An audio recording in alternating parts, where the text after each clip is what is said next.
Pieter, wat het jy te sê vir ons? Water lyk goed. Ek wens ons sal halfuur vroeër hier. Ek gaan nou 'n bietjie laag trek, maar ek glo ons gaan 'n paar blare uittrek.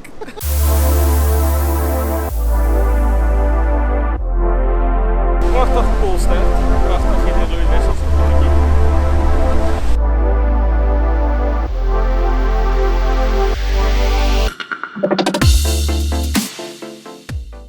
I'm here in my garage. I'm just busy building traces because tomorrow we're going fishing. We're going to fish for some edibles. So I'm just doing some preparations for tomorrow. And yeah, let's see what happens.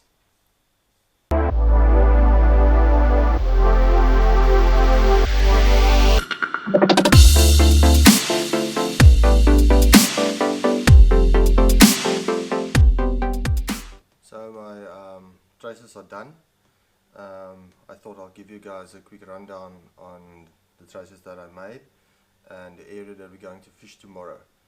So we're mainly going to target galjoen, but the area has been sanded up quite a lot recently, but that creates another opportunity to fish for some cob, some steenies, and some tassel fish, or baardman, as some of you guys know it.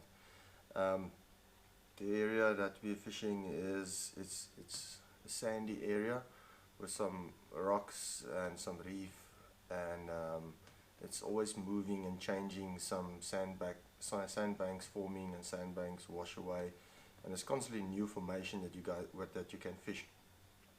So there's a couple of traces that I made for tomorrow because there's a lot of might be's. There might be a cob, a good bank for a cob. There might be a steenie, there might be a cracker, there might be some big elf or shad. So we're just going to fish what we see, fish the formation that we see. So our main focus is still going to be galjoen. So I've made quite a lot of galjoen traces. I'm just going to show you guys the trace that I fish and how I use it. If I just can get this untangled, yeah. Okay.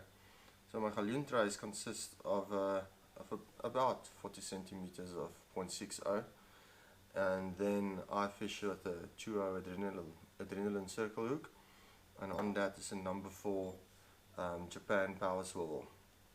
My sinker trace, or my sinker snoot, is about 5 centimeters shorter than my hook trace. The reason for that is that when you have a fish on, if you pull the fish and you don't have your sinker dragging all along the ground, getting stuck and snagged up, and I prefer my sinker trace to be fairly lighter than my hook trace. I prefer my hook trace to be 0.50. I find that using braid and fishing with braid, that the 0.50 works the best, because if you go too light, you throw it off, or either you break it off too easily. From my swivel, I'll go with another piece of 0.60 that's attached to my main line, and just gives you a bit of abrasion around the rocks. So there's a couple of traces of that. Then another trace that I made is a trace for some shad. I normally fish 99% of the time I fish with circle hooks, but I found that the circle hooks doesn't work that well with the shad. So what I found that works best for me is I use a double hook trace that I snell the top hook. Here I have two 60 rock points on a 60 pound carbon coated biting trace. It's just a short biting trace to prevent the shad from biting it out. That goes to a 0.80 hook snoot, and once again onto a power swivel. My sinker trace in this instance is about the same length as my hook trace. I'm not going to clip the bait. You don't need to throw very far for them, so just run about the same length. It's not to say that we're going to fish for shad, but it might be early morning we want to throw for one or so. Then another fish that I'm definitely going to target tomorrow would be a tassel fish. For that I use a 4-0 rock point, 0.665 Maxima ultra green, and then onto a power swivel. I don't have the rest of my trays attached here because that is already on my leader. Once again, what I will use here, I won't use a fixed trace. It will be a sliding trace. It would be the 0.65 going straight to my main line or to my leader, and on that I will have a bead as a swivel and another bead running up and down to sliding. Just give that fish a little time to eat before it feels you and you can set to hook. So that's a tassel fish trace. And then of course there might be some good banks for cob. So my cob trace that I prefer to use is either a 6.0 owner or a 6.0 BKK. The 6.0 Kamikatsu works well too. But I found that my best hookups has been with the owner or the BKKs. This goes on to a 0.70 hook snoot, and that's about 40-45 centimeters, rather more than 45 to 50 centimeters. And on that again there's a piece of mono, also 7.0. On that 7.0 trace here I have 2 beads and a swivel, and that's where my sinker snoot gets attached, and this allows for the sinker to move as well, also to give it a bit of movement in the water, and to give the fish a bit of freedom to swim once you set to hook. Then also, just for in case, because I said there's a lot of might, there might be a cracker tomorrow. It's almost the same trace that I use for cob, but only I beefed it up a bit. I moved over to an 8.0. Also my hook snoot, I beefed it up to a 0.9, and then onto a swivel, and you'll see that there's no running sink here. My sinker trace will be attached right here, going down around about the same length as my sinker trace. I'm a hook trace, and reason for this is you fish this in quite rocky areas. You fish for the cracker, so you want him to if it picks you up, to break off your sinker, and the fish is free and you can fight your fish. So guys, this is just a couple of basic traces that I'm going to take tomorrow. You never know what to expect, especially with that coast.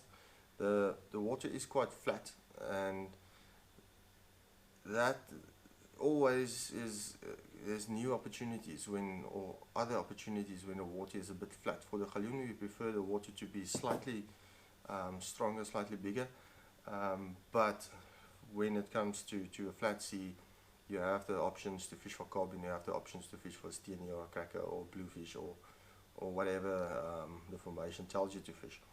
So yeah, lekker.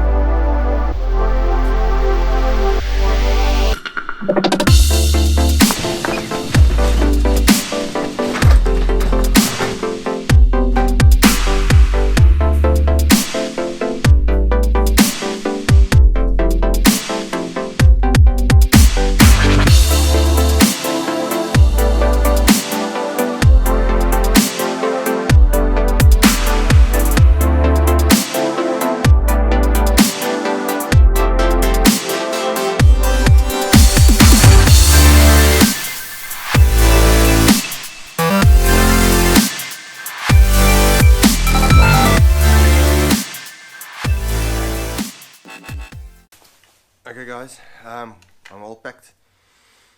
Like tired this morning. Didn't have enough sleep. Did a lot of preparation last night. But luckily it's not that cold this morning as I thought it would be. But yeah, let's get this trip started.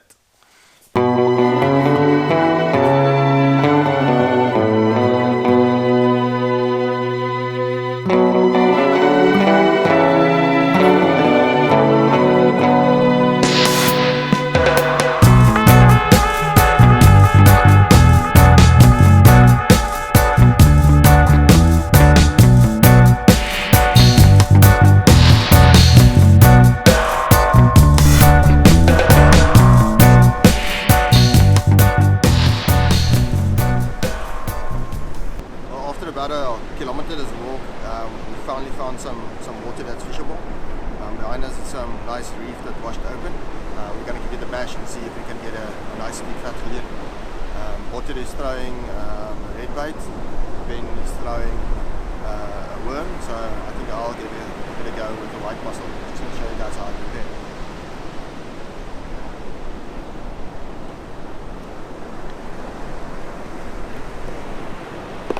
So you took it out of the shell.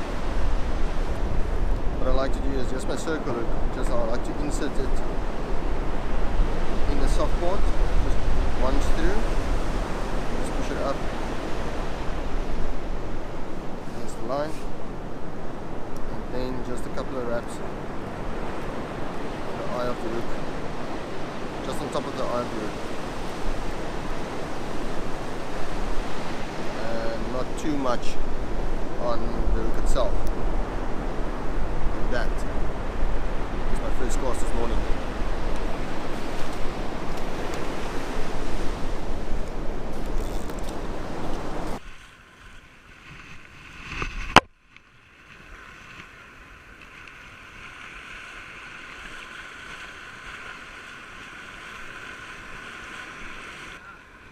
Legte pakkie.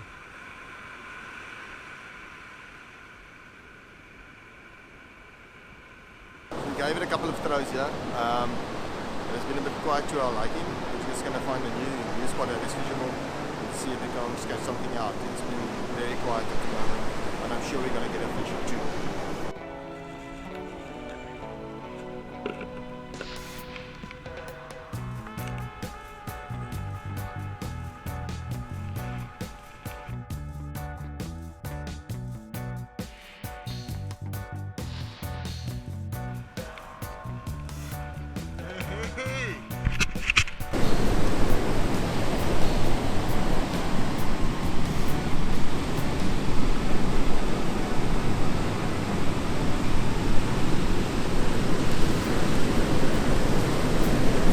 Galjoen! Gal.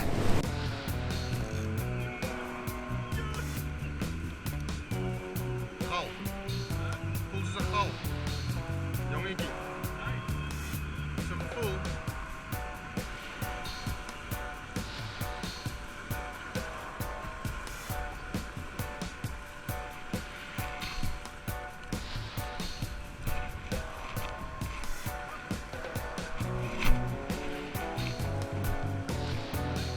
Ja, kleinkie.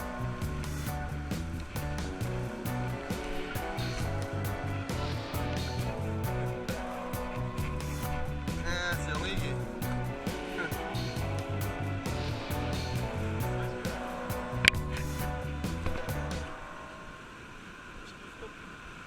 Ik ga nog vast wel bij.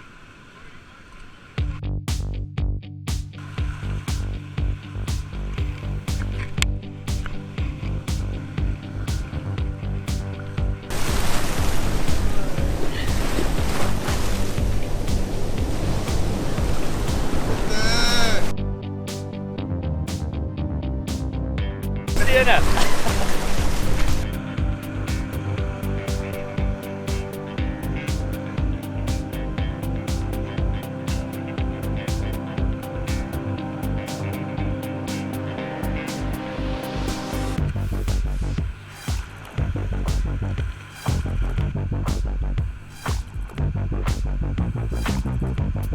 Sterk, heel sterk.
fishing for quite a while now, and that bank at the back is filling up quite nicely. So earlier on we caught a fresh octopus. I just want to put out a bait for a cob. With the pushing tide there might be a cob on that back bank. What I do is just skin it like that. Don't skin it too much. It's still sucking onto my fingers. Cut off a small piece like that. Just make sure that I have two sections. And I open it so that I expose the inside out. And the same with the other piece.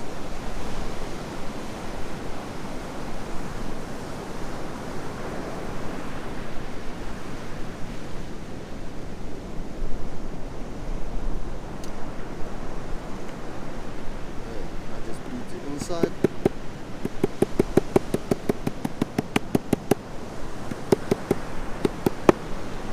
Can't get any pressure on this.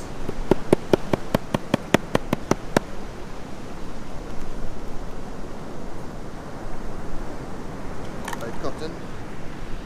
Then what I use a dangle that I make of a piece of Dacron and just hook it through my hook like that. I hope you guys can see it on the camera. I like it to be nice and flexible. And then I just take this thinnest part of the tentacle and bind it like 2/3 onto my dangle,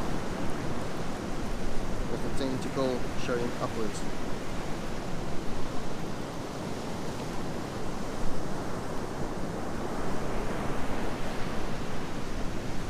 Like this.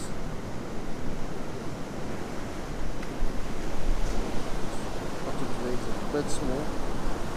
You can make it work.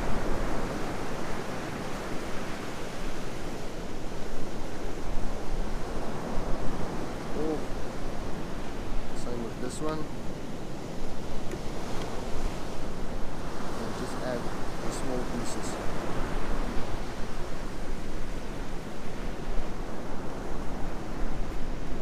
Watching of your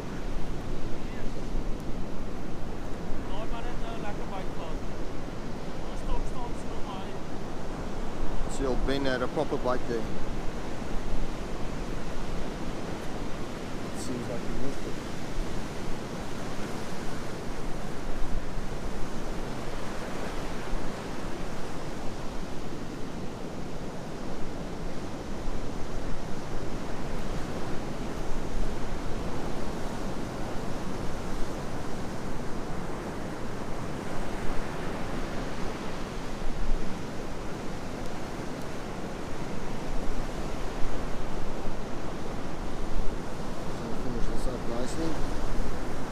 I'm going to clip my bait, so I want it to be aerodynamic at the bottom, so it's quite a distance to that back bank. I want to hit that back bank. I see that there's a sand puffing at the back, so I want to reach it.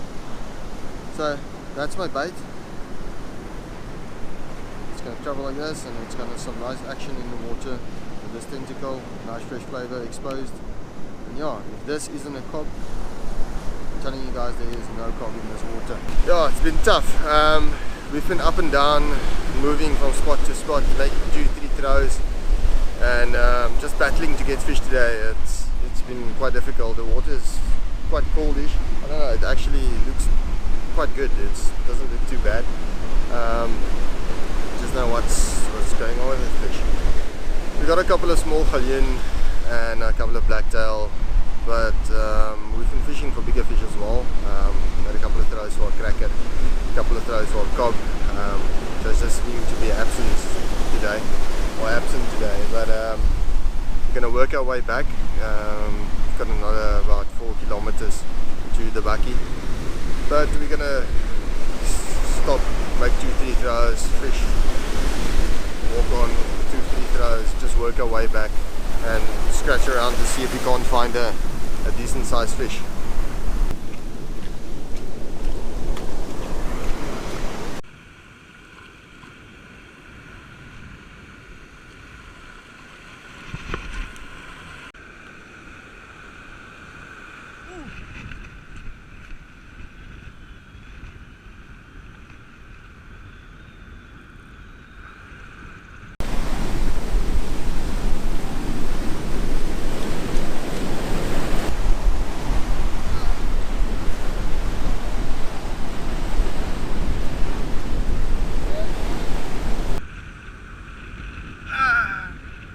daai klippe. Nee, is right.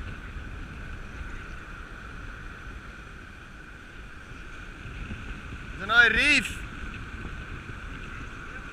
Nee, ek sê dis 'n reef. Dis uit.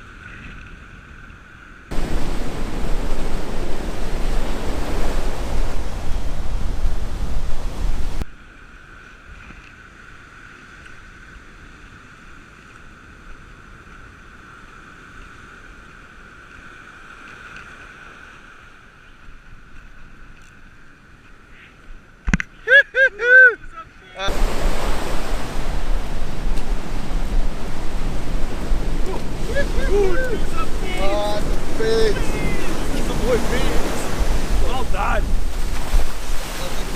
I don't know. Yeah.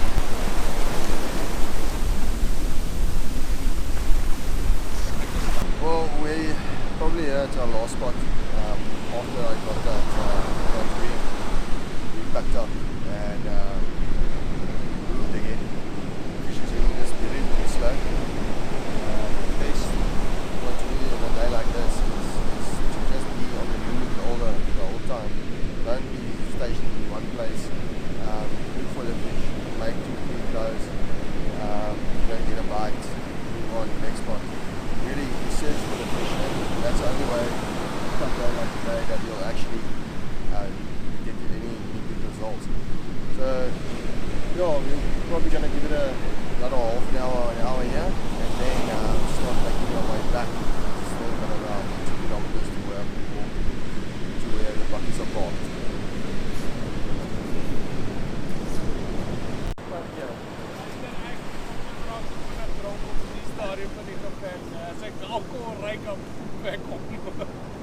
Ek's bly ek het dit afgeneem.